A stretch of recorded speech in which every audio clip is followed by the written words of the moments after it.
प्रभात बच्चों, आज हम लोग रसखान द्वारा रचित पाठ 11 के सवैये का अध्ययन करेंगे। सबसे पहले मैं कविता को पढ़ता हूँ और आप लोग इसको ध्यान से सुनिए। मानुष हों तो वही रस खान बसों ब्रज गोकुल गांव के ग्वारन, जो पशु हों तो कहा बस मेरु चरों नित्य नंद की धेनु मझारन। पाहन हो तो वही गिरि कोज की ओ हरि छत्र पुरंदर धारन, जो खग हो तो बसेरु करो मिल कालिंदी कूल कदम्ब की डारन। बच्चों, अब आप लोग इसका भावार्थ देखिए। तो पहले हम संदर्भ देखते हैं।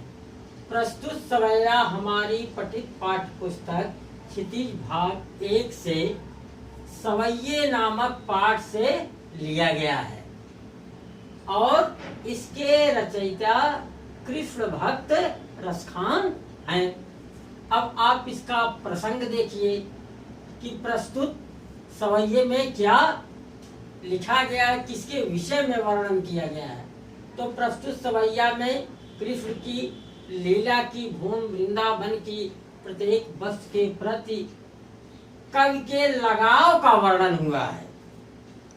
और अब भावार्थ देखिए।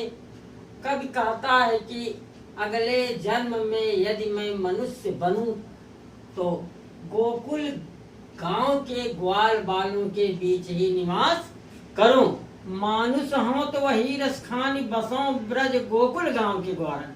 यदि मेरा जन्म मनुष्य योनि में हो तो मैं गोकुल गांव के ग्वाल बालों के बीच निवास करूं। यदि मैं पशु बनूं तो प्रतिदिन नंद बाबा की गायों के बीच चरूं। जो पशु हो तो कहा बस मेरे चरों नित्य नंद की धेनु मझारन। यदि मेरा जन्म पशु योनि में हो तो मैं ग्वाल बालों के बीच, जो बच्चे गाय चराते हैं, उनके बीच रहूं। यदि मैं पत्थर बनूं तो उस गिरि का बनूं जिसको श्री कृष्ण ने अपनी उंगली पर उठाकर इंद्र के प्रकोप से बचाया था। यदि मैं पक्षी बनूं तो उसी कदम्ब की पेड़ की डाली पर बसेरा बनाऊं जो यमुना के किनारे स्थित है। तो आप लोग खंड 1 का संदर्भ, प्रसंग, भावार्थ देख लिया। अब खंड 2 का देखिए। तो सबसे पहले संदर्भ तो वही है, प्रसंग थोड़ा अलग होता है। तो प्रस्तुत सवैये में कवि श्री कृष्ण के काले कंबल पर तीनों लोगों का सुख त्यागने का बड़ा सजीव वर्णन कवि ने किया है। और अब आप लोग सवैया खंड 2 देखिए। या लकुटी अरु कामरिया पर राजति हूँ पुर को तज डारों, आठों सिद्धि नवों निधि के सुख नंद की गाय चराए बिसारों।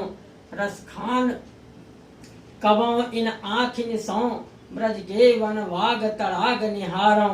कोटि के एकल धौतक धाम करील के कुंजन ऊपर वारों।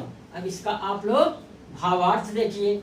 श्री कृष्ण से जुड़ी वस्तुओं के प्रति प्रेम प्रकट करते हुए कवि कहता है कि श्री कृष्ण की लाठी और कंबल के बदले तीनों लोगों का सुख त्यागने को तैयार है।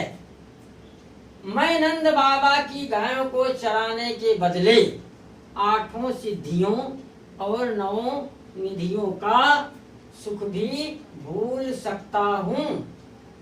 मैं ब्रज भूमि पर स्थित वनों, बागों, तालाबों को हरदम निहारना चाहता हूँ। ये मेरी इच्छा है। मैं इन करील के कुंजों में रहने के बदले मालों का सुख त्यागने को तैयार हूँ। बच्चों, तो आप लोगों ने खंड 1 और खंड 2 का संदर्भ, प्रसंग, भावार्थ देख लिया। यदि इसमें कोई आप लोगों को कठिनाई हो समझने में तो उसको पुनः पूछ लीजिएगा और आप लोग इसको अपनी कॉपी में लिख लीजिए। धन्यवाद।